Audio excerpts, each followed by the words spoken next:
Okay, so step one of this is to program some saucy 808 slides. So I'm gonna start by laying down my 808 very similar to the way that we demonstrated in the drum programming guide that we dropped a few days ago, and then we'll build from there. So let's find that root note.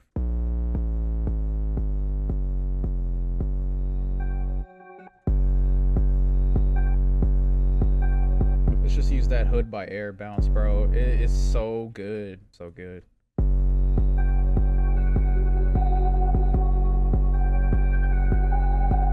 So first, we'll just start with some octaves, and then let's just see where we could start adding some groovy slides. First thing I want to show you right off the bat is how to actually slide it in case no one's ever showed you before. So you place a note and you double click it, and then you literally just click this right here, and it'll slide. It'll turn into a slide note, and then you hit accept, and it'll slide that note. So like, let's say we want to slide an octave down like that, which is actually hard, so I'm gonna leave that in.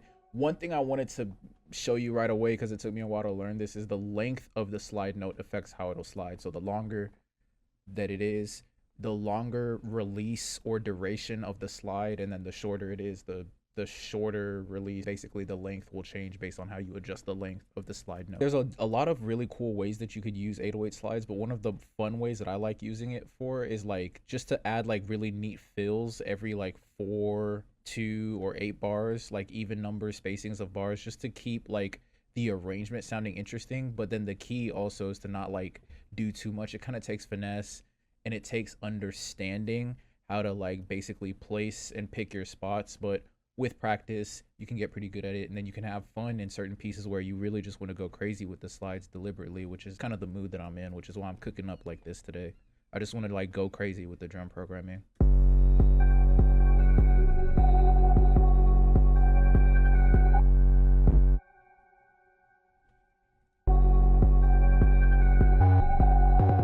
Boom, boom. Something like that. Something that I felt like would go without saying but is worth mentioning is that you can do 808 slides with bass samples as well, and you can do it with any 808 or any sample really. You can even slide like instrument notes. It works better with stock FL Studio stuff, but some instruments have that kind of like ability to, I think it's called portamento the notes as well. But it tends to work better with longer 808 patterns, or like longer 808 samples, or like the bass samples that have decent length to them. That's when you're going to get the best utility. More like a short punchy like Zay 808, for example, you could still slide and they do sound crazy when you slide them, but you've got to be a little bit more understanding of the fact that those 808s are shorter, punchier, and a little bit more tight. So you've got to like, you won't be able to get away with sliding at length the same way you will with an 808 like this, or say. And then we could just tweak this ever so slightly, just to get a little bit of like more of a punchy character on those 808s.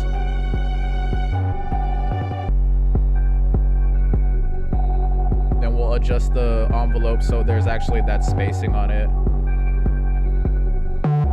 And then let's EQ that real quick.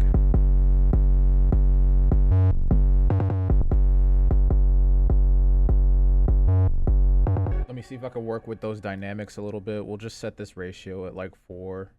New compression newsletter coming, by the way, on my newsletter this week, so get 14 if you don't have it already, so you can get that. The 14 drum kit has a bunch of sounds for my placements and TV syncs too. Now I'm not entirely sure why you don't have it yet, because it's free, and besides that, it's lifetime updates, and those are 100% free too. And you get access to my 14 letter, where I send you free gems on how to actually make money with your beats by being a valuable producer. So here's a nice list of a bunch of other perks you'll get, so that we can just get back to the cook up. If you're interested in the sauce, peep the link in the description below. So for this next section, I kind of refer to this concept as click theory, and basically I just tried to notice whatever Wonder Girl would do with her drum programming when she switched up the snares that she was using, or the drums that she was using in general.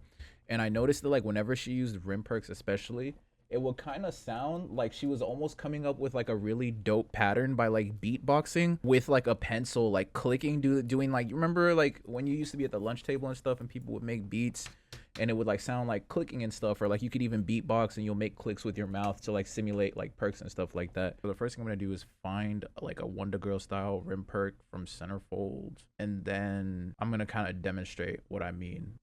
We got it right there.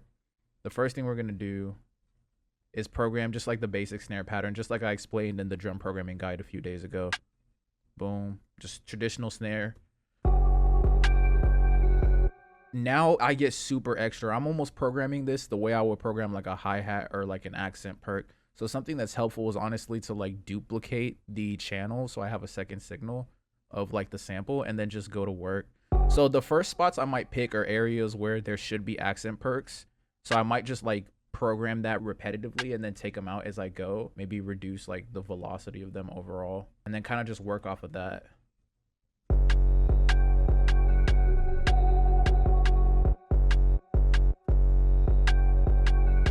So like right there, I already know I don't actually want those as badly, but also I'll like play with the pitch.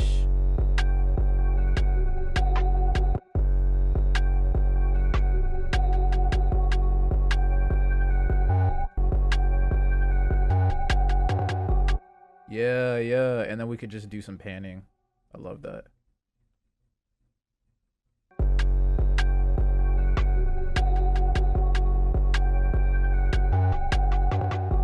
That shit hard, my nigga, bro. That's hard. Yeah, right there. That's that good old click theory. That's what I'm talking. Those nice sounding clicks.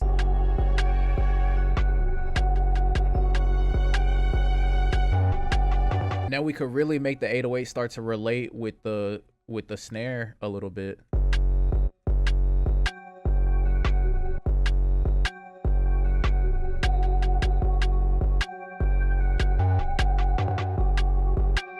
Just great. Now you start, it's like going crazy, but now it's got pockets while it's going crazy. And then you already know we finna add that rack 2, baby. Pull it up. Pull it up. Shit hits so hard.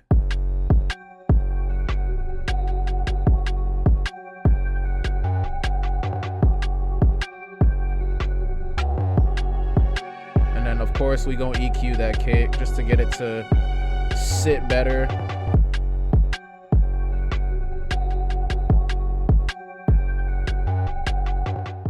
So for this next section, I couldn't find a fancy way to describe the concept, but basically the idea is to use effects to make your percussive arrangement more interesting. So if I could kind of just demonstrate to you what I'm talking about. So the first thing I'll do is I'll just pick like a perc that sounds cool to me. That's pretty standard, like a trap sound. And so what I'll do is first I'll find a spot where it fits for the bounce.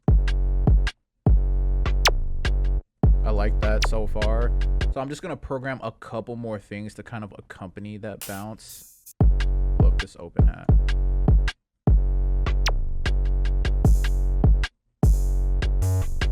Add one more perc. You know we got to. Come on, bro. Water is wet. The Pope is Catholic. Chew is using that triangle again, bro. You know this. You know this. You knew this was gonna happen.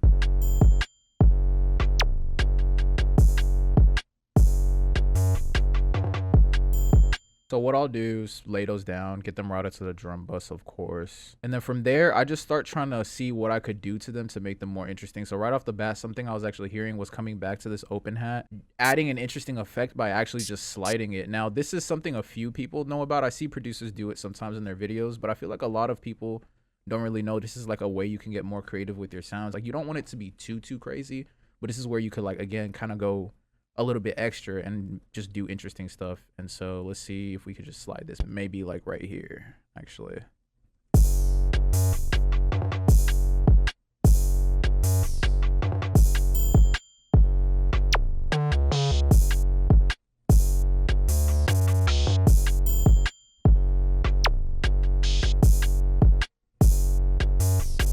So the next thing is like, I like this, but I kind of want it to sound like it's doing more than it really is. And like no effect is better for that than delay. And no delay plugin has had my heart more than Outer Space lately. I love it. I love it. I love it. If you ever see it on sale, if it's double the price, get it. But if you ever see it, it's a steal at whatever price. Get it, bro. It's nice. And you could color your sound in just a bunch of dope, interesting ways.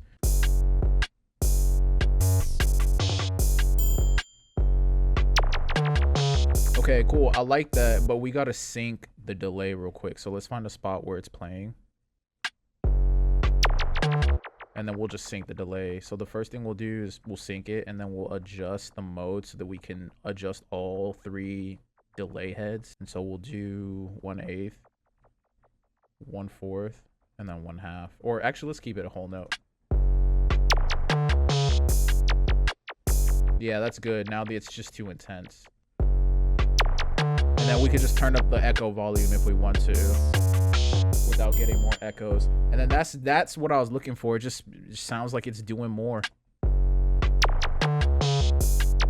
It's kind of loud though, which we could just compress it, but actually that would be a good idea because we could compress on top of the effects, which is something I was talking about in another community. Using compression to control the dynamics after you have effects on the whatever you're like compressing can be like an interesting way to color, add like intentional artifacts to whatever you're trying to like compress.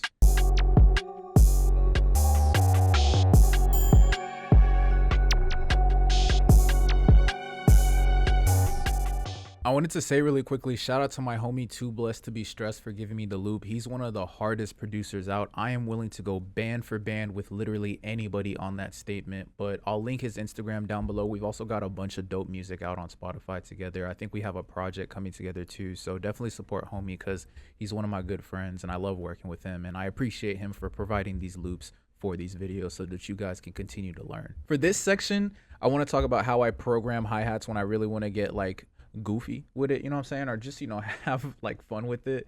And so I used to call this the TM88 school of programming hi-hats because to me he's one of the most like legendary drum programmers ever. I'm just going to talk you through some things that I've noticed that like a lot of really competent drum programmers do, but I learned it initially from TM88, which is why I call it the TM88 school of programming hi-hats. But anyway, what I like to do is find the really dope drum sound. So again, I'm going to mute my melody, and what I'm looking for is pockets where I could have filled it in with like another interesting perk, and what I'm going to do is use a hi-hat glitch to fill in that perk spot instead.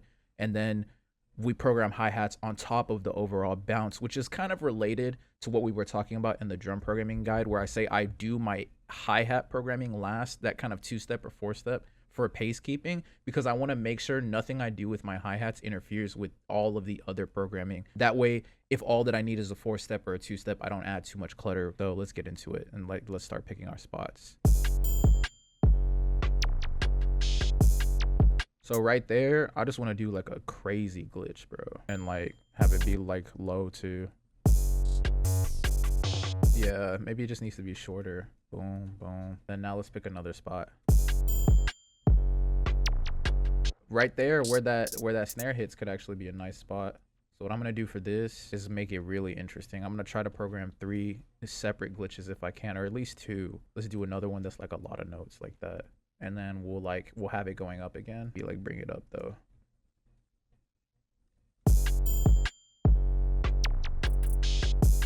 That shit hard.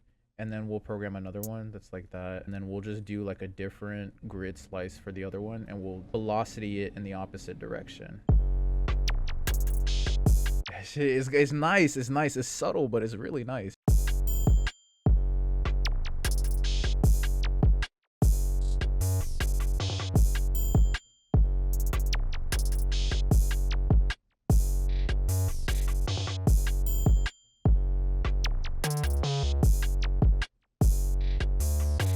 So right there, the bounce is like full. It's really, really full. So the way we're going to get that energy is we're just going to program another hi-hat for pace keeping. So we'll literally just program a 4-step. And then we'll add that 2-step with velocity by adjusting the feed and the miscellaneous functions. We'll adjust this to 2. And then we'll reduce the echoes to 2.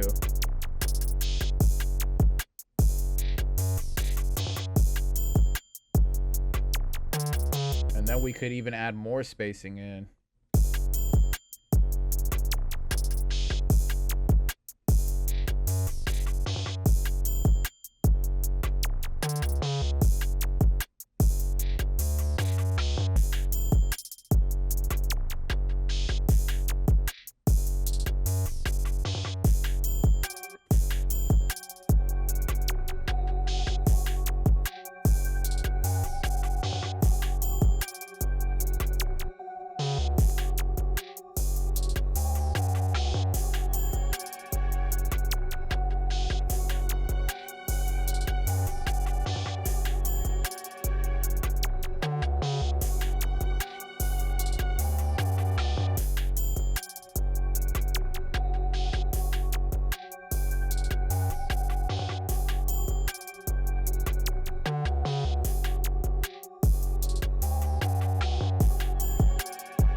Okay, so that is basically it in a nutshell. If you struggled with following along, then I think checking out the previous, most recent drum programming guide would be really helpful for you. It dropped like literally just over a week ago.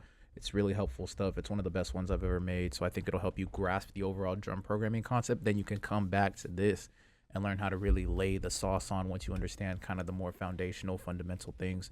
Shout out to Dope, my label, who makes it possible for me to drop this free informational, educational, inspiring content without taking any corny sponsorships. I appreciate each and every single member. If you want to learn more about all the perks you get and all the mentorship you get, check out the first link in the description below. I want to show you a snippet of one of our most recent video essays titled How I Maintain a Perpetual Creative State. This section of the video essay is titled I'm Not Gonna Lie to You. I hope you enjoy it. If you want to learn more about Dope, check out the first link in the description below.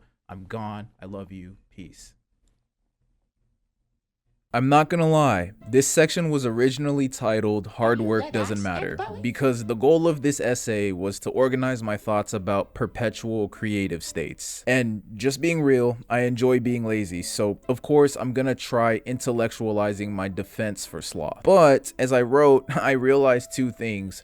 One, hard work doesn't matter is a total lie. And two, I was working really hard to find evidence to defend this blatant lie. This made me stop entirely and question the nature of my present effort, the hard work I was exerting to write this essay. To defend this comical stance, why am I working so hard to write this? My brain starts cooking up answers. The first one is because I enjoy writing, and I'm like, maybe, but I like a lot of things way more, yet I'm sitting down here right now writing this. And then the next one that comes into my head is maybe it's because I'm good at writing, and I'm like, perhaps, but that's a really subjective assessment, and it doesn't explain why I'm not just doing something better right now, like making beats or working out. So I really had to sit there and ask myself in real time as I was writing this, Chew, why are you writing this? So I went for a walk to think about it, and I came back with an answer made in 3 points. First, the writing will help me solve a problem that I have, and the problem is not being able to create as frequently as I want to. Second, the writing is inherently valuable because of the solution to my problem. And third, the valuable solution will increase my career capital via self-application and sharing and teaching the solution. Since that's my honest answer, it means I can't lie to you. Hard work is an inevitable aspect of life, and it's no different for beat making or music production. The thing that I've observed about life though is that the people who know how to use hard work the best achieve the most success, bar none. These are usually the seasoned OGs that have been in the game for a minute, you know, the tenured biology professor, the journeyman veteran on a sports team, the music producer next door who unassumingly has 10 billion streams to his name acquired over a decade of diligent catalog development. So the whole work smarter, not harder thing is a fallacy because you have to work hard and no one is giving you an option regarding that. So it's best to just accept it and move on. And I've personally observed that the key is to make sure that my hard work is getting smarter over time. So basically just becoming more efficient and thus requiring less hardness of the work over time. And this essay covers how I've unconsciously used this concept throughout my life and music career. It also reduces the experience down to a practical methodology that I've developed because of realizing this phenomena in my life. And it's important because I really used to have a pretty consistent thought about making music before I really started getting good at it, and it was that